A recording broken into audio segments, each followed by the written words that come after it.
Hurts is a very controversial topic. Is he top 10? Is he elite? Is he a reason why the Philadelphia Eagles have been so good over the past few years?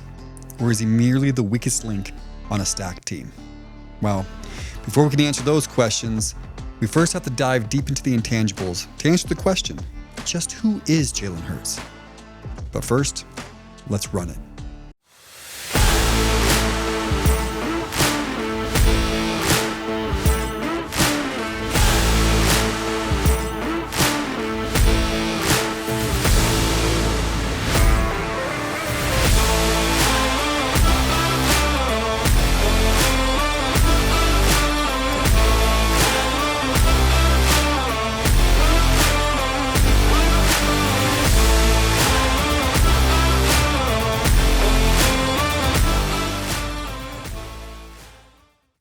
Jalen Hurts grew up in a world of football fundamentals.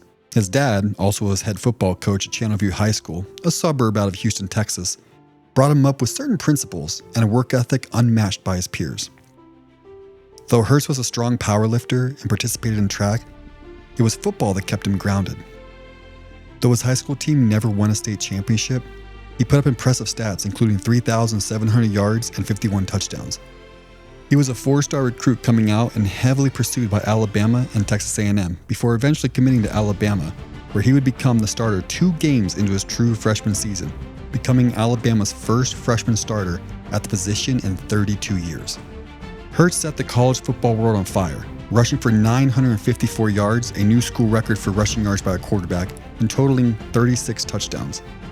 While he broke several records as a freshman and even won SEC Freshman of the Year and other awards, the season culminated in a trip to the 2017 College Football Playoff National Championship, where Bama fell 35-31 to Clemson.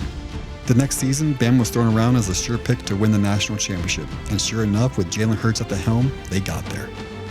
But with Bama down 13-0 at halftime, Nick Saban shocked the nation by benching Jalen Hurts for Tua Tagovailoa, who completed the comeback in overtime with a pass up the left sideline to Jalen's current teammate, Devontae Smith.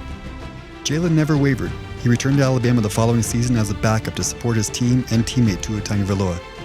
A pivotal moment in shaping Jalen's resilient mindset, his failures makes him stronger. This was no more evident than when he transferred to Oklahoma the next season and shattered the single-game yardage record by recording 396 total yards of offense against Akron in his very first game as a Sooner. His draft stock rose even greater when he passed for 415 yards and 3 touchdowns against Texas Tech later in the season. In fact, throughout the 2019 season, Hurts surpassed 150 yards in all but one game, threw at least 3 touchdowns in 8 games and rushed for 20 or more scores. A full resurgence of his true freshman self. While Oklahoma didn't reach the same team success as Alabama, falling 63-28 in the Peach Bowl semifinal to eventual champion Joe Burrow and LSU, Hurts nearly reached the pinnacle of personal college football success, coming in second in Heisman Trophy voting. Jalen Hurts was drafted in the second round by the Philadelphia Eagles in the 2020 NFL Draft, despite Carson Wentz being the team franchise quarterback. It was not initially well received by the Philly faithful. In a year of more downs than ups, injuries, and unfulfilled expectations, Hurts got a few games under his belt in the 2020 season. And while the season was long lost before he ever got his chance, he showed right away what a difference maker he was to an offense that didn't have much to work with, including rushing for 107 yards against the NFL's #1 rushing defense and beating the 10-3 Saints in his first ever NFL start. The next season in 2021, the Eagles traded Carson Wentz, replaced Doug Pearson with Nick Sirianni as head coach, and proclaimed Jalen Hurts as the team starter and drafted his teammate at Alabama at wide receiver, Devontae Smith. The team under Hurts would never miss the playoffs again, carrying a middle-of-the-pack defense and an offense still lacking in talent behind their first-round pick wide receiver. They lost in the wildcard round to the Buccaneers, quarterbacked by the GOAT himself, Tom Brady. Knowing they needed more talent to compete, they traded for star wideout A.J. Brown and drafted defensive tackle Jordan Davis and linebacker Nakobe Dean. And in 2022, the Birds took flight, amassing a 14-3 record and reaching the Super Bowl. Jalen Hurts looking across the stage at Patrick Mahomes, remembering what happened to him the last time he was in a championship game. Hurts was determined not to let that team down again. Totaling 374 yards of offense and 4 touchdowns on the game's biggest stage, Hurts outplayed Mahomes by every metric, except the scoreboard, as the Eagles lost to the Kansas City Chiefs 38-35. As the red confetti fell over him, Hurts again made a vow to make sure the next time he is on the stage that the confetti be of midnight green. Again, Hurts uses failures as motivation, as evidenced by his phone's wallpaper being of red confetti falling over him as he walks off defeated. The next year in 2023, the Eagles started 10-1, with impressive wins over Josh Allen's Bills and Patrick Mahomes in Arrowhead.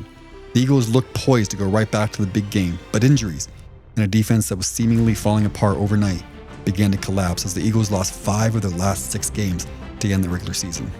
Hurts still somehow dragged the 30th ranked defense into the playoffs once again to take on the Buccaneers in the wildcard round of the playoffs.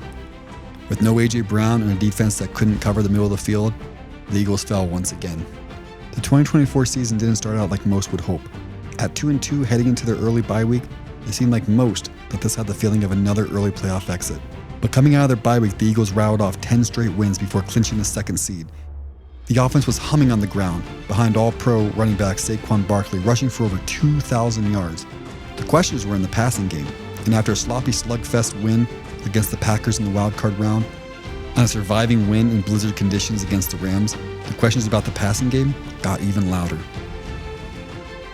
In the NFC Championship game, those questions were answered, as the Eagles did what they wanted to a hot Commanders team, beating them 55-23 and moving on to the Super Bowl against those same Kansas City Chiefs. It was the perfect script, right back to the scene of the crime. And unlike 2 years ago, the Eagles left no doubt as they surged out to a massive 44-6 lead before calling off the Dogs.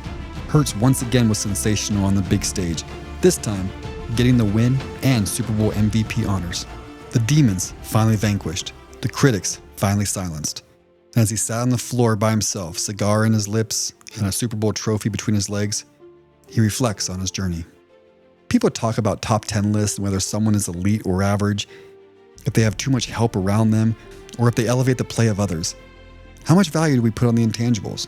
Or is it only about the stats?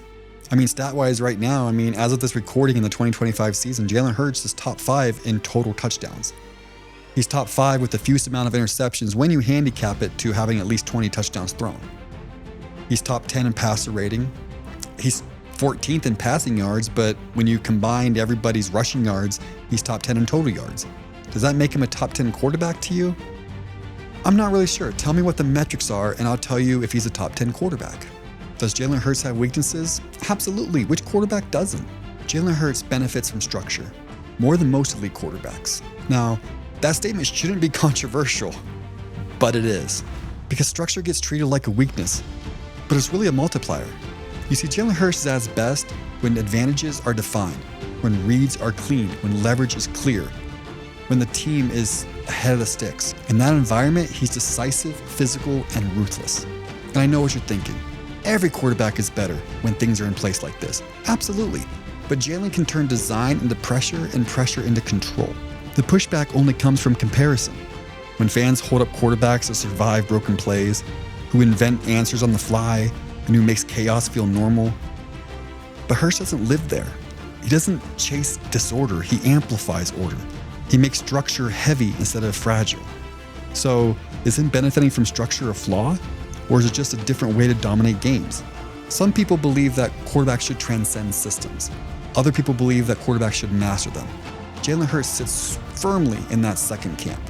And whether you call that dependency or efficiency says less about Jalen Hurts and more about what you expect a quarterback to be responsible for. I'm Justin Morris. This was Tailgate Talkers. Take care.